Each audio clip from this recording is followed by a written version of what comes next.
خونی چاند گرہن۔ بنی اسرائیل کے نزدیک 4 خونی چاند گرہن کس بات کی طرف اشارہ کرتے ہیں؟ کیا حقیقتاً ان کی پیشگوئی درست ہے؟ لگاتار پیش آنے والے 4 خونی چاند گرہن کے بعد ان پر ایک آفت کا برسنا اور پھر ان کو فتح یا نصیب ہونا۔ دنیا میں یہ چاند گرہن کب اور کس وقت وقوع پذیر ہوئے؟ چلے آئیے اس سب کے بارے میں آج آپ سے بات کرتے ہیں۔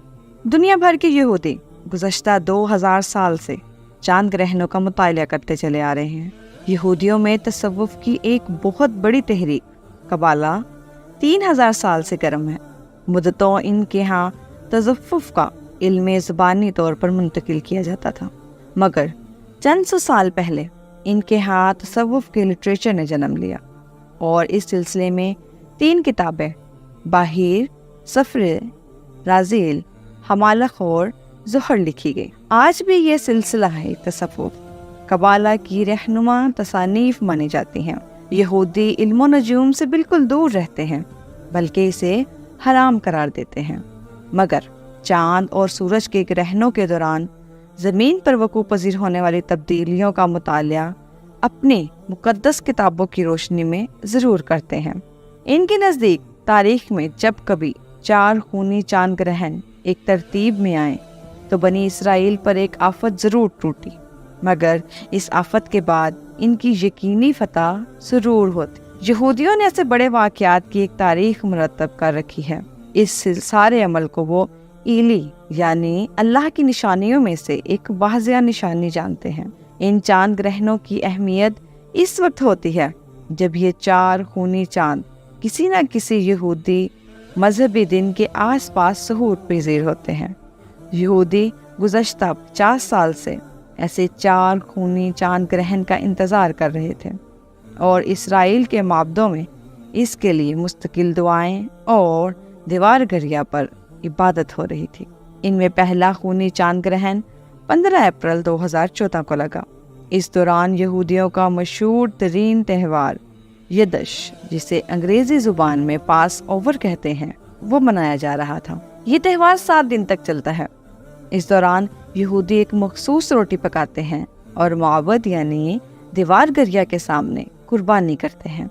دوسرا خونی چاند گرہن 8 اکتوبر 2014 کو لگا اور اس دوران یہودیوں کا مشہور مذہبی دن سکوٹ تھا، جسے انگریزی زبان میں فیسٹ آف ٹیبرنیکل کہا جاتا ہے۔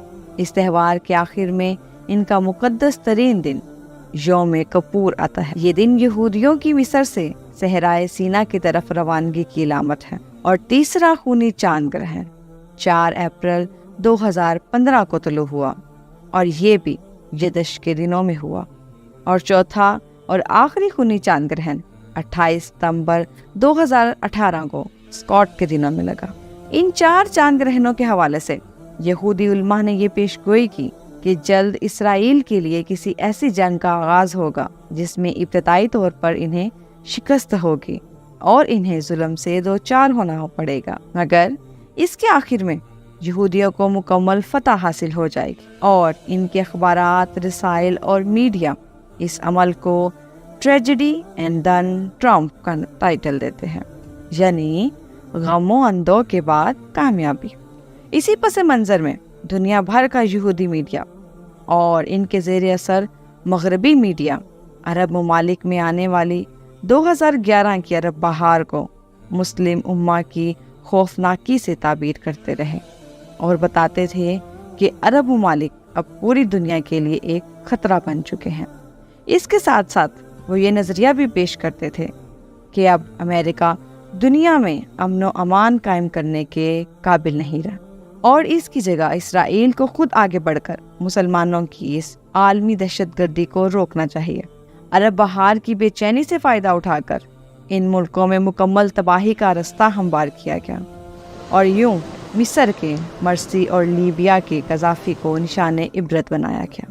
اپنے ارد گرد مسلم ممالک کی بربادی کے بعد یہودیوں کی اکثریت اس بات پر یقین رکھتی ہے کہ اب ان کی عالمی حکومت قائم ہونے کے دن آ گئے ہیں۔ ایسے چاند گرہنوں سے متعلق یہودیوں کے مرتب کردہ تاریخ کے مطابق گزشتہ 500 سالوں کی تاریخ میں پہلی دفعہ خونی چاند گرہن 1492 اور 93 میں لگے تو اسپین میں رہنے والے لاکھوں یہودیوں پر آفت ٹوٹ پڑی۔ اسپین کو ازابیلا اور فرڈینڈ نے فتح کیا تو وہ قتل کیے گئے، غلام بنا لیے گئے یا ان سے زبردستی عیسائی مذہب اس شرط پر قبول کروا لیا گیا کہ ان پر سور کھانا اور ہفتے کے دن کاروبار کرنا لازمی قرار دیا گیا۔ لیکن 1492 میں ہی اسپین کے کولمبس نے ہی امریکہ فتح کر لیا اور یہودی اس سرزمین کو اپنے لیے ایلی یعنی اللہ کی طرف سے ایک تحفہ اور آئندہ غلبے کا ذریعہ قرار دینے لگے۔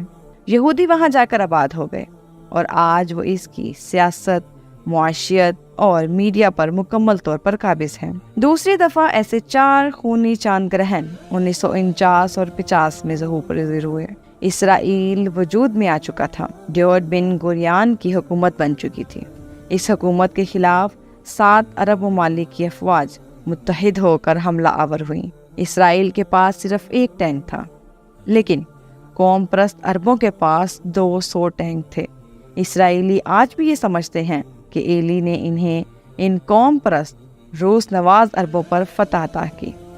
تیسری اور چوتھی دفعہ یہ خونی چاند گرہن کب اور کس وقت لگے اور ان کے لگنے کے بعد یہودیوں کی پیش گوئی درست ثابت ہوئی یا نہیں؟ موجودہ ملکی حالات کیا اس بات کی نشاندہی کرتے ہیں؟ ان سب سوالات کا جواب جاننے کے لیے دیکھیے اس ویڈیو کا پارٹ نمبر 2۔ تب تک کے لیے آپ سے اجازت چاہوں گی۔ اللہ حافظ۔